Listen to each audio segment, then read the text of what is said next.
Assalamualaikum and hi, my name is Nurfrizana binti Muhammad Rafi, metric number 272643. Today I'll be talking about Indian cuisine. Indian cuisine dates back over 5,000 years. Each region has its own tradition, religion and culture that influence its food.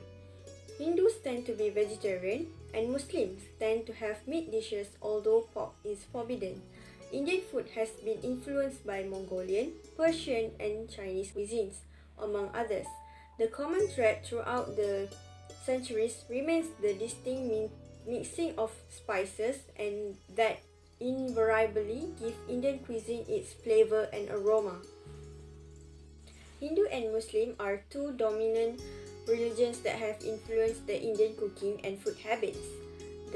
With each migration of settlers, they brought in with them their own culinary methods. The Hindu vegetarian culture dishes prepared in clay over tandoor are wonderful contributions made by Muslim settlers in India. In South India, the cuisine is largely rice-based with an accent of a thin soup called rasam. Coconut is an important ingredient in all South Indian cuisine. Dosa, idli, and fermented rice are very popular with Hindu vegetarian dishes. The Portuguese, Persians, and British made important contributions to the Indian culinary scene as well. The British, for example, introduced tea or chai to India, and it is the favorite drink of most Indians today. Thank you. Now we will move on to cooking Indian cuisine, which is fish biryani and payasam. Firstly, for the fish biryani, we are going to cook some fish korma. Let's take a look at the ingredients. 1 tablespoon of turmeric, chili, cumin, fennel and khaskhas powder, green garlic, ginger garlic paste, lemon juice, cinnamon, cardamom, cloves, star anise, mint, coriander, green and red chili, 1 medium onion, pandan leaves, 1 tablespoon of ghee and salt. Half dried the fish with some turmeric and salt. Caramelize the onion and the spices with 1 pandan leaf in ghee. And then we add in the ginger and garlic paste and the powdered spices. Add half cup of water and let it simmer.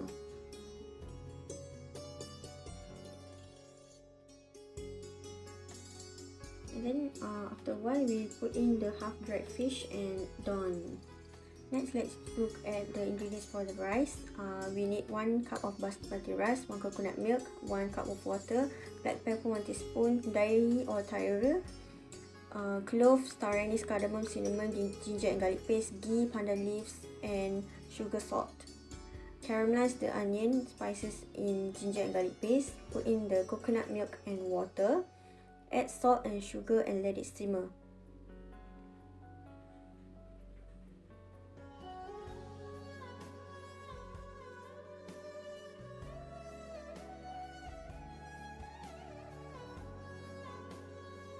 When it is slightly simmering, you can put in the rice and close the lid for about 25 minutes.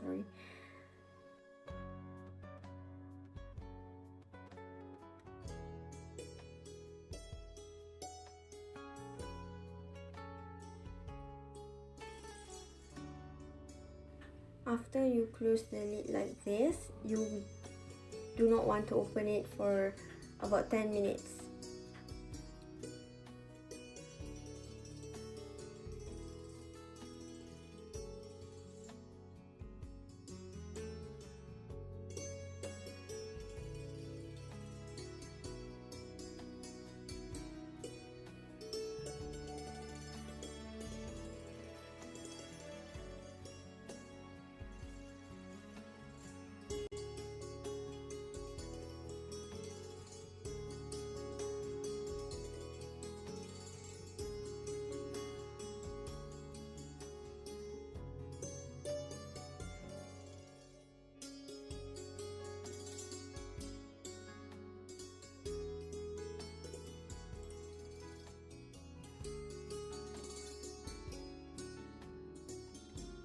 And then you can put in some yellow coloring from saffron and you can layer the rice and fish korma. Make sure it cools down a little before you do this, or the rice will break.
For the garnish, saute 1 medium onion in ghee and about half cup of coriander, and there you go.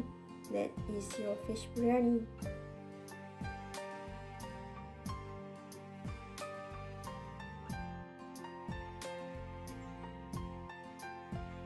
And this is your final product.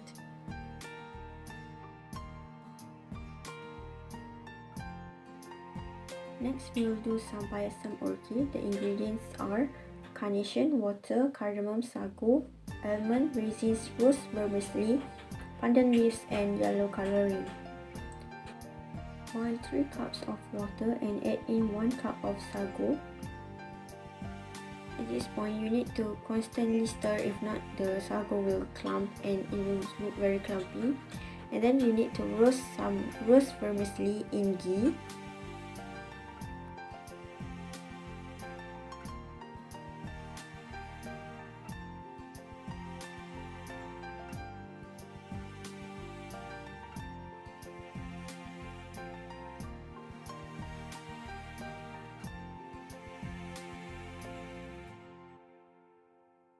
In the same ghee, you need to roast the almond and some raisins. And then you add in the roast vermicelli into the pot. Add in some 5 tablespoons of sugar and a teaspoon of salt. Add in the pandan leaf at this moment. And then you can add the carnation, 1 cup.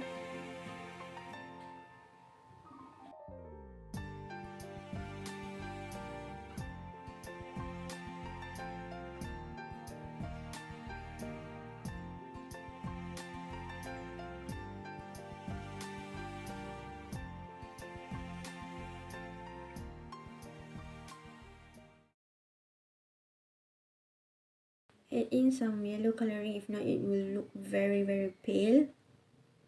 And you're done. That's it. Here's the final product of payasam.